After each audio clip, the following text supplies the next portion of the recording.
Le marché de Rungis, cœur du commerce des produits frais alimentaires. C'est là que le SINEG, syndicat national de l'équipement des grandes cuisines, a organisé son assemblée générale le 18 juin dernier.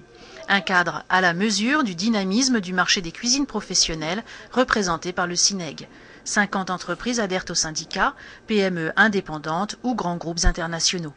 Leur chiffre d'affaires global s'élève à 450 millions d'euros et leurs équipements servent à la fabrication de 4 milliards de repas chaque année en France. Mais le marché est soumis à une rude concurrence mondiale. Nous avons demandé à Thierry Brenner, président du SINEG, quel atout concurrentiel les constructeurs français devaient mettre en avant. Il peut y en avoir qu'un, c'est l'innovation. La qualité n'est plus un atout, tout le monde fait de la qualité. Je ne vois pas pourquoi les Chinois ne seraient pas capables de faire de la qualité. L'innovation est la seule chose qui peut nous sauver. L'industrie française, l'industrie européenne ne peut pas se sauver par les prix. Et nous ne pouvons plus nous permettre d'être réactifs.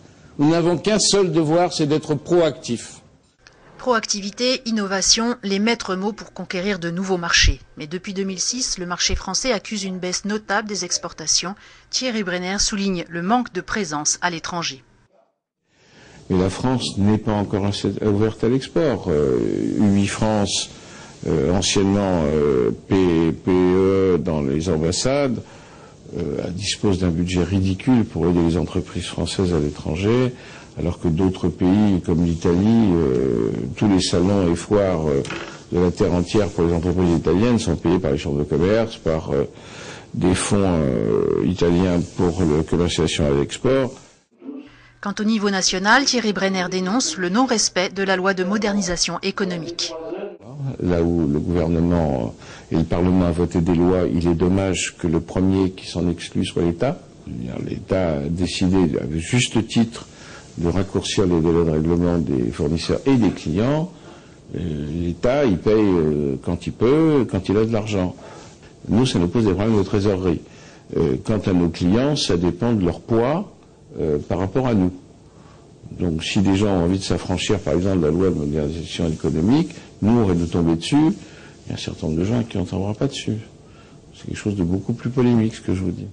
Comment se profile l'année à venir? La TVA à 5,5% lancée le 1er juillet incitera-t-elle les restaurateurs à moderniser leur cuisine? Je ne pense pas que ce soit la TVA à 5,5 qui va changer quelque chose pour nous. C'est plutôt les nouvelles normes qui obligeront un certain nombre de restaurateurs à se mettre aux normes actuelles. La TVA elle-même, est-ce que ça incitera les restaurateurs à changer de matériel? À la marge probablement, mais pas plus que ça. L'Europe impose des mesures de plus en plus strictes pour la protection de l'environnement. Quel rôle le SINEG joue-t-il pour aider les constructeurs? Il y a une loi qui s'appelle la D3E qui est sortie il y a maintenant quelques années, qui donne une obligation de retraitement des déchets électriques et électroniques, et le SINEG a contracté un accord cadre. Et 100% des adhérents du SINEG sont adhérents à ce mode de recyclage de la D3E. Et on est le premier syndicat professionnel à avoir signé ce genre d'accord dans son intégralité. Le SINEG recrute régulièrement de nouveaux adhérents. Thierry Brenner souligne l'aide technique que le syndicat leur apporte. 70-15% de la proportion est déjà au SINEG.